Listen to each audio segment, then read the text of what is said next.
मीना 12 साल की एक बच्ची थी। वो अपनी गरीब माँ और एक छोटे भाई के साथ रहती थी।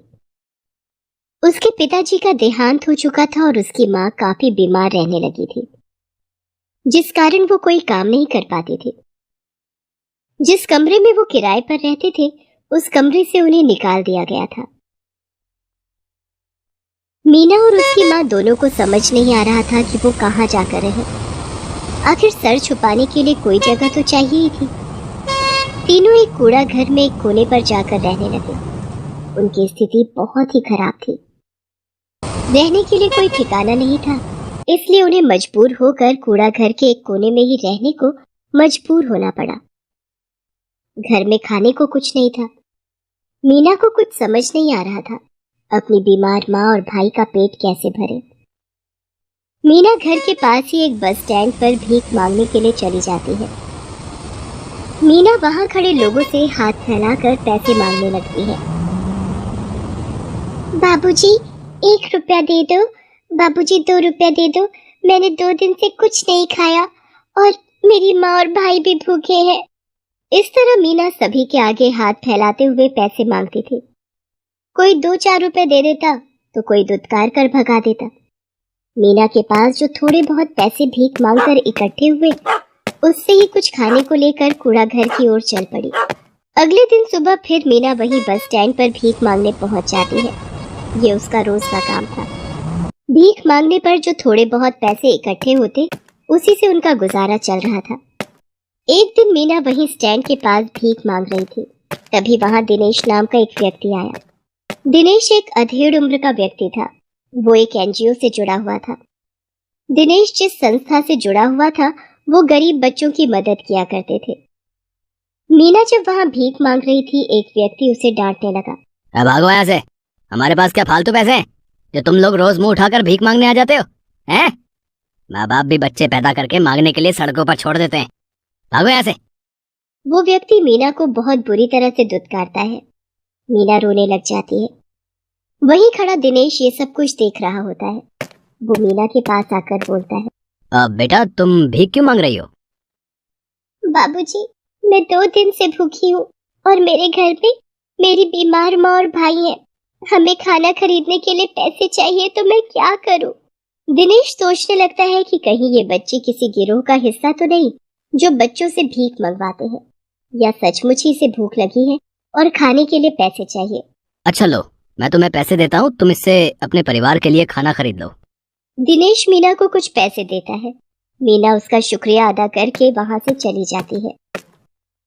अगले दिन दिनेश फिर वहीं आता है और उसे वहां मीना भीख मांगते हुए दिखती है। उसे शक होता है कि कहीं ये झूठ बोलकर तो भीख नहीं मांग रही। क्या पता वो इन पैसों से नशा करती हो या किसी गलत जगह इस्तेमाल करती हो। मुझे पहले इस चीज का पता लगाना पड़ेगा। दिनेश मीना के पास जाकर कहता है, बेटा, क्या आज भी तुम भूखी हो और खाने के लिए पैसे मांग रही हो? जी बाबूजी, आज भी मुझे खाने के लिए तो पैसे चाहिए। मेरे पास खाने के लिए पैसे कमाने का कोई जरिया नहीं है। दिनेश को थोड़ा शक होता है। वो मीना से कहता है, देखो बेटा, यदि मैं तुम्हें खाने के लिए कुछ सामान खरीद कर दे दूं तो ठीक है, ये जरूरी तो नहीं कि मैं तुम्हें पैसे ही दूं। मीना दिनेश की बात सुनकर कहती है, जी बाबूजी, आप खाना ही खरीद कर दे दे। दिनेश मीना को कुछ खाने का सामान खरीद कर दे देता है और मीना वो सामान लेकर कूड़ा घर की तरफ चली जाती है। दिनेश सोचता है कि क्यों ना एक दिन मीना का पीछा करे और ये जाने कि क्या सचमुच उसे मदद की जरूरत है या यूं ही भीख मांगकर इधर उधर पैसा खर्चना चाहती है। यदि उसे सच में मदद की जरूरत है तो वो अपनी संस्था की ओर से उसकी पूरी मदद करेगा। बस यही सोचकर अगले दिन दिनेश स्टैंड पर जाता है और रोज की तरह मीना वहां भीख मांगने आती है। आज भी दिनेश उसे कुछ खाने का सामान खरीद कर देता है, जिसे लेकर मीना जल्दी जल्दी घर की ओर चल पड़ती है। दिनेश भी उसका पीछा करने लगता है और उससे नजर छुपाते हुए पीछा करते करते वो कूड़ा घर तक आ जाता है। मीना को कूड़ा घर के अंदर जाती देखकर दिनेश बहुत हैरान होता है कि ये कूड़ा घर की तरफ क्यों जा रही है। वो छुपकर कोने से उसे देखने लगता है। कूड़ा घर के एक कोने में उसे एक बिस्तर पर एक बीमार औरत और उसके पास बैठा एक छोटा सा लड़का दिखता है। ये नजारा देखकर दिनेश बहुत हैरान होता है कि ये परिवार कूड़ा घर में रह रहा है। वो छुपकर उनकी बातें सुनने लगता है। माँ, ओ माँ, मैं खाना ले आई हूँ, चलो जल्दी से ये खाना खा लो और फिर दवाई ले लो। मीना जल्दी जल्दी अपने हाथ से अपनी माँ को और भाई को खाना देती है। उनकी ये हालत देखकर दिनेश को बहुत दुख होता है। जिस जगह पर इतनी बदबू है कि वहां 2 मिनट खड़े होना भी मुश्किल है, वहां ये बेचारे बच्चे और ये बीमार औरत कैसे रहते हैं।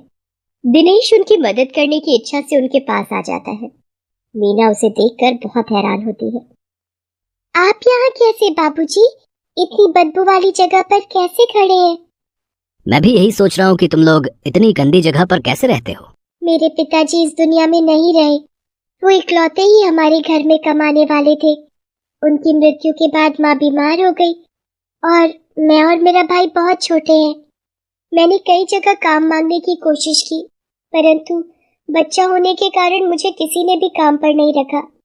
आखिरकार माँ और भाई की भूख मिटाने के लिए मुझे भीख ही मांगनी पड़ी। मीना रोते रोते सब कुछ बता देती है।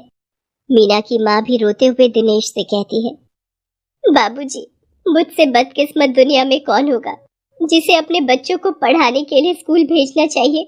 उस उम्र में मेरी छोटी सी बच्ची ना जाने कितने लोगों के आगे हाथ फैलाती है और भीख मांगती है। मुझे ये बिल्कुल अच्छा नहीं लगता, पर मैं क्या करूं, मैं मजबूर हूँ। दिनेश उनकी बातें सुनकर बहुत भावुक होता है और मीना से कहता है, देखो मीना, मैं एक एनजीओ से जुड़ा हूँ। हम लोग तुम्हारे जैसे ही बच्चों और परिवारों की मदद का काम करते हैं। तुम्हें यहाँ रहने की कोई आवश्यकता नहीं है और ना ही भीख मांगने की जरूरत है। तुम लोग मेरे साथ चलो, हम तुम्हारे रहने खाने पीने की सारी व्यवस्था कर देंगे। तुम्हें एक साफ सुथरा अच्छा घर दिया जाएगा और तुम्हारे भाई का दाखिला स्कूल में करवा दिया जाएगा।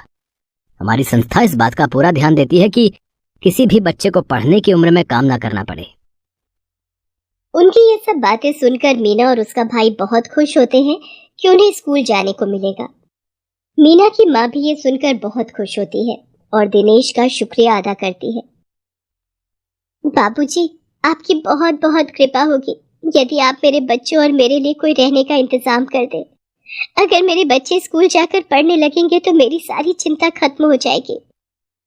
इस तरह दिनेश कूड़ा घर में रहने वाले एक गरीब परिवार की मदद करता है और उनकी जिंदगी को सुधार कर जीने लायक बनाता है। इसके बाद से वो लोग एक साफ सुथरी अच्छी जगह पर रहने लगते हैं और मीना और उसका भाई अब स्कूल जाने लगते हैं।